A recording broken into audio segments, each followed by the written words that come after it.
L'évangélisation, tout simplement. J'étais parti pour partager des messages qui sont ceux de l'évangélisation, tout en sachant que je ne suis absolument pas bon là-dedans, parce que je considère que la croix elle est derrière moi depuis très longtemps. Et je considère que vous n'êtes pas un peuple qui a besoin d'entendre encore le message de la croix. On l'a déjà enseigné, et maintenant je m'appuie sur nos diacres, nos anciens, je m'appuie sur ceux de l'Assemblée pour pouvoir évangéliser selon leur cœur, selon le cœur de Dieu. Par contre, j'ai un message à cœur à partager, et ça vient de tomber. Ça vient de tomber. Donc, je refais le principe.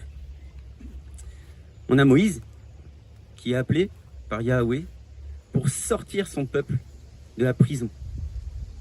Une prison qui est particulière puisqu'elle n'a pas de barreaux. Une prison qui est particulière dans le sens où c'est une prison où on te demande juste de travailler pour gagner de l'argent. C'est une prison où on te demande, avec cet argent, va pouvoir te nourrir. Parce que ton royaume te donne à manger, ton royaume te donne du travail. Vous voyez? Et Moïse, qui est là, et qui dit, mais arrêtez, c'est de l'idolâtrie. Arrêtez tout de suite, venez. Moi, le Seigneur m'envoie pour que je vous libère de tout cela. Que je vous libère de cette prison sans barreaux. Et c'est ce qui s'est passé. Donc Moïse a été reconnu à travers des miracles et des prodiges. Moïse a été reconnu à travers une plaie, 10 plaies, et à travers la dernière plaie, qui consiste à prendre le premier-né. Et la Pâque Pessa fait que la croix de Jésus qui a été positionnée sur le linteau et les poteaux de chaque porte, le sang de l'agneau qui a été versé sur le poteau, sur le linteau et les poteaux de la porte fait que l'ange de la mort est passé au-dessus. La Pâque Pessa, ok? Ça c'est Moïse. Parce qu'ils ont cru au sang de l'agneau, d'accord? Et quand on a le sang de l'agneau, peu importe qu'on soit pécheur ou pas, quand on a le sang de l'agneau, peu importe qu'on se considère comme pécheur ou pas, quand on a le sang de l'agneau, à partir du moment où on reconnaît que le sang de l'agneau est sur le poteau, les poteaux et le linteau de ma maison, alors je suis sauvé. La mort n'a pas de pouvoir sur ma vie, moi et ma maison. Amen. Amen. Tout ça pour dire que, à un moment donné, ça nous conduit à le fait de recevoir la Torah, le fait de recevoir ces prescriptions de l'Éternel pour son peuple. Et l'Éternel donne la Torah. Et en fait, ça s'est fait après 40 jours. Vous savez, Moïse, il a fait un tête-à-tête avec Dieu pendant 40 jours. Mais Moïse était accompagné de Josué. Et je viens pour parler de ce que le Seigneur vient de me mettre à cœur, de bruit de guerre. Et on le voit, hein. On fait des parcours baptême, et Pierre vient me dire, oui, mais moi, avec mes copains, on a parlé là des trucs qu'il y a dans la vie, de la cité, des jeunes qui est mort par la police et tout. Bruit de guerre. Et le Seigneur, il te dit, mais en fait, reste calme. Ne te sens pas attiré par ces bruits de guerre. Et c'est ce qu'on a partout. Quand on ouvre la télévision, on voit que ça. On voit que ça en tout temps. Parce que l'objectif de tout ça, c'est d'affliger notre cœur. L'objectif de tout ça, c'est de nous exciter. L'objectif de tout ça, c'est de nous faire bouger. Et le Seigneur, il te dit, non, reste calme. Je mets devant vous la parole de Dieu. Et la parole de Dieu dit, on est dans l'Exode. On est dans le retour de Moïse avec les 2 tables de la loi. Vous savez? On est dans Exode 32, 17. Je ne vais pas lire, je vais pas durer longtemps. Je vais juste lire un verset que le Seigneur me met à cœur. Exode 32, 17. Et on lit.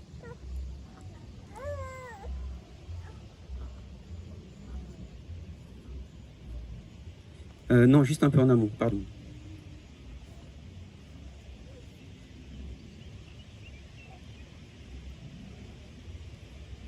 L'Éternel dit à Moïse, on est dans Exode 32, 7. Va, descends, car ton peuple que tu as fait monter du pays d'Égypte s'est corrompu. Ok? Et donc Moïse descend. Il était dans cette intimité, dans ce cœur à cœur avec Jésus, avec l'Éternel, pendant 40 jours. Et il descend.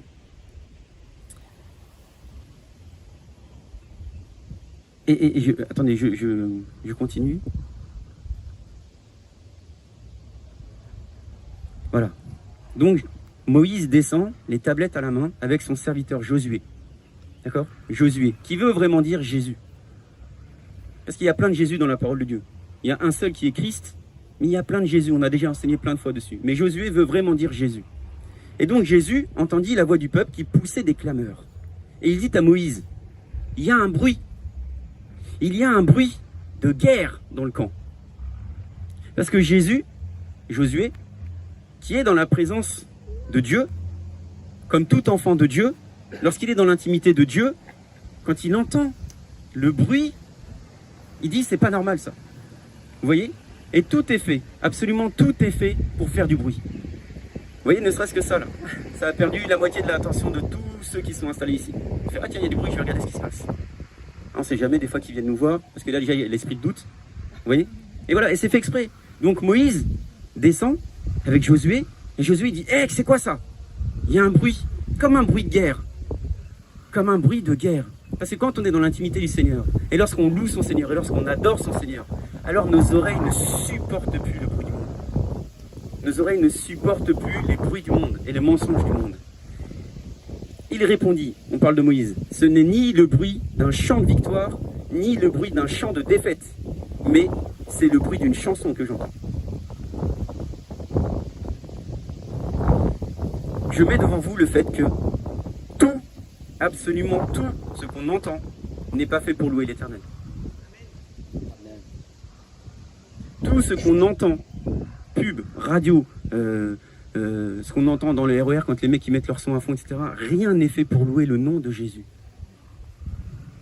Et ça, là, quand on est serviteur de l'Éternel, quand on est enfant de Dieu, on devrait être comme Josué, dire, mais qu'est-ce que c'est que cette folie? Je ne supporte plus ça. Parce que la parole te dit que tous ceux qui respirent louent l'Éternel. C'est-à-dire même les animaux des champs, même les oiseaux, louent l'Éternel. Et nous, on vit dans un monde où plus personne ne chante à l'Éternel. Personne ne chante à l'Éternel. Et ça va à un stade où, quand tu chantes pour Jésus, alors ça déplaît au monde. On arrive dans un stade où quand tu chantes pour Jésus, ce qu'on nous demande de faire, tout enfant de Dieu doit louer l'Éternel. Ça déplaît au monde. Donc Moïse, Josué, 40 jours d'intimité dans les lieux élevés, proches de l'onction du Saint-Esprit, redescendent et entendent quelque chose. Dès lors qu'on met le pas en dehors de l'église, on dit « Ah, qu'est-ce que c'est que ça? C'est un bruit de guerre. Ah, qu'est-ce que c'est que ça? C'est un bruit de victoire ou un bruit de défaite? Non, c'est une chanson. C'est un bruit, écoutez bien, il est écrit, c'est un bruit de chanson que j'entends. C'est un bruit de chanson que j'entends. Et quand ils approchaient du camp, il vit le veau et les danses. Il vit que le peuple s'est reprostitué avec ce que le monde avait à lui apporter. Le peuple qui a vu les miracles et les prodiges, le peuple qui est d'accord pour dire qu'on est en 2023 après Jésus-Christ, donc il eut peut-être, à un moment donné, été reconnu qu'il y avait un Jésus-Christ. Le peuple s'est reprostitué auprès de ce que le monde a proposé. Du bruit, qui aveugle les pensées. Du bruit, qui nous font penser que ce qu'on vit quand on est chrétien, c'est peut-être pas vrai. Et qui nous donne de l'espérance dans ce que le monde nous propose. Mais le monde passera. Il ne restera que l'amour de Jésus-Christ. Amen. Pour ceux qui sont fidèles. Ça n'enlève rien à l'éternité. Ça fait juste que quand on s'approche de Dieu et qu'on garde le cœur tourné vers Jésus, alors on ne supporte pas. Et on peut rentrer dans ce monde-là pour ramener, comme à travers le feu, on a donné l'enseignement la dernière fois, pour ramener comme à travers le feu, comme à travers les flammes, les personnes qui sont restées captives dans cette prison sans barreaux, dans laquelle on te demande de travailler plus, de gagner plus, de travailler plus longtemps, d'avoir plus d'argent, pour dépenser davantage, pour être inquiet, pour être peureux. C'est comme ça que ça marche le monde.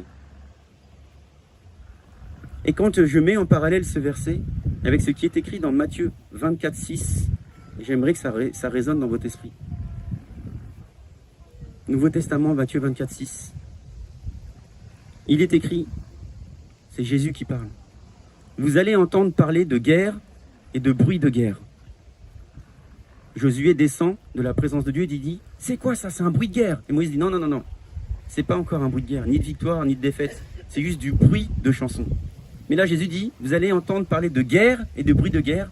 Gardez-vous de vous alarmer, car cela doit arriver. Et il te dit, reste l'esprit tranquille. On ne te demande pas de bouger. C'est pour le monde, ça. Reste l'esprit tranquille. Ne sois pas « Oh mon Dieu, qu'est-ce qui se passe? Oh là là, ils vont faire le couvre-feu. Ils ont brûlé la mairie. » Reste tranquille, c'est le monde et ça passera. Et si tu crois, si tu as espoir que le monde va se relever, alors c'est que tu n'as pas lu la parole de Dieu. Parce que le monde passera dans tout son entier. Et l'objectif de tout enfant de Dieu, c'est de faire ouvrir les yeux spirituels de tous ceux qui sont aveuglés par le monde. De tous ceux qui sont aveuglés par le monde. Et le monde aveugle, parce que le prince de ce monde aveugle la pensée de tous ceux qui vivent dans son monde. C'est l'objectif du plan de Lucifer dans le cœur de tous ceux qui habitent dans le monde, d'aveugler. Donc ne soyez plus aveuglés par la pensée mensongère. Et moi je vous encourage à vous appuyer sur le pas de foi très audacieux que font notre frère et notre sœur, vous savez. Parce qu'aujourd'hui il y a vraiment un symbole fort, c'est qu'on s'est éloigné du monde le plus possible. On n'est pas dans notre assemblée, on n'a pas de bruit. On a mis de la musique pour louer, on a mis une seule. On n'a pas mis de chantre, on n'a pas mis de louange, on n'a pas mis d'adoration. On s'est éloigné le plus possible, on est loin de tout. Voilà. Et ça a vraiment la symbolique de quand Jésus traverse le désert jusque dans le Jourdain. Et vous savez, quand Jésus s'est fait baptiser dans le Jourdain, il est sorti pour rentrer dans son ministère. Et aujourd'hui, on a une particularité, c'est qu'on a 2 enfants sur lesquels il y a un appel dans leur vie. Et ça n'a pas été compliqué de leur dire, mais tu ne veux pas passer dans des eaux vives pour passer par les eaux du baptême? Ils ont tout de suite dit oui, oui. Et nous, on pense, on fait, mais non, mais attends, tu vas attraper une maladie, tu vas être malade, c'est pas possible, comment tu vas faire? Eux, ils ont dit, mais oui, bien sûr, bien sûr. J'applique ce que la parole de Dieu me dit. Non pas par obligation, mais par obéissance. Parce que le Seigneur te dit, baptisez-les. Il te dit, mais attends, je suis pas encore baptisé? Bah oui, je vais me faire baptiser, bien sûr. Parce que j'ai accepté cet engagement de marcher avec mon Seigneur, Jésus.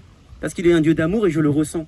Qu'est-ce qui me retiendrait un jour de plus, comme on l'a dit tout à l'heure avec Obed, qu'est-ce qui me retiendrait un jour de plus à passer par cet engagement, l'épouse, la fiancée, qui met sa bague au doigt pour son époux Jésus? Qu'est-ce qui me retiendrait un jour de plus, comme l'eunuque éthiopien qui dit, mais il y a de l'eau là, je viens de comprendre qui est ce Jésus. Baptise-moi, diacre. Baptise-moi, Philippe. Vous voyez? Donc vraiment que ce qui suit servent de témoignage. C'est pas le témoignage vocal, parlé, c'est l'action, le pas de foi, qui servent de témoignage à tous ceux qui sont présents pour aller témoigner de ce qui s'est passé en ce lieu. Gloire à Jésus. Amen, amen. Amen.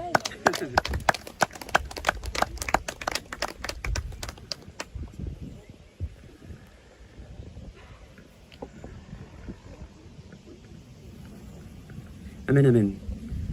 On va faire passer le témoignage, vous voyez, parce qu'on demande à nous baptiser de témoigner. Et vous voyez, j'aimerais juste vraiment éclaircir cette partie-là. Parce que la parole de Dieu dit, vous serez mes témoins. Et nous, quand on croit que le Seigneur te dit, vous serez mes témoins, on comprend, il faut que je témoigne. On dit, attends, du coup, ils ont laissé la chair pour le témoignage, du coup, je vais témoigner. Et on dit, je suis Élodie, je suis Pierre, et voilà ce qui s'est passé, etc., etc. Mais quand le Seigneur te dit, vous serez mes témoins, c'est pour témoigner de la puissance et de l'amour de Dieu. C'est pas votre témoignage vocal, c'est pas le fait de parler, c'est le fait que d'autres que vous vont témoigner de vous, parce que vous les avez sortis de leurs conditions, parce que vous leur avez proclamé une parole qui a chamboulé leur cœur, parce que vous êtes abaissé, vous avez prié pour, je sais pas, une cheville, un genou, et la personne a dit, mais je me sens beaucoup mieux, c'est quoi ce délire? Vous dites, mais non, c'est pas moi, c'est Jésus. Et c'est en cela qu'on doit être les témoins de Jésus. Donc moi, je le redis, le témoignage que l'on fait par les eaux du baptême, quelque part, ne doit arriver qu'une fois dans une vie. Ça, la symbolique, c'est de mourir à soi-même. La symbolique du passage par les eaux du baptême, c'est bien un symbole. C'est de laisser dans le fond de l'eau l'ancienne nature adamique pécheresse pour naître de nouveau et marcher dans le plan de Jésus-Christ dans nos vies. Faire de lui notre guide, notre Seigneur, de faire en sorte que le Saint-Esprit guide chacun de nos pas. Et vous voyez, le fait de témoigner comme ça, là, ça ne devrait arriver qu'une fois dans une vie. Dans le sens où on n'a pas à raconter toujours son parcours. Tu veux voir mon parcours? Je me suis déjà engagé par les eaux du baptême, on l'a filmé, va voir. Maintenant, moi, je peux te témoigner de Jésus-Christ. Ressens l'onction du Saint-Esprit qui émane de ma présence, parce que je suis véritablement enfant de Dieu. Donc je remercie vraiment Élodie et Pierre d'avoir préparé tout cela et de bien prendre le temps de donner leur témoignage, parce que ça ne devrait arriver quelque part qu'une fois dans une vie. Donc profitez pleinement de partager ce que le Seigneur vous a mis à cœur de partager. On commence avec Élodie, on laisse la priorité aux femmes et après on donnera à Pierre. Amen, amen.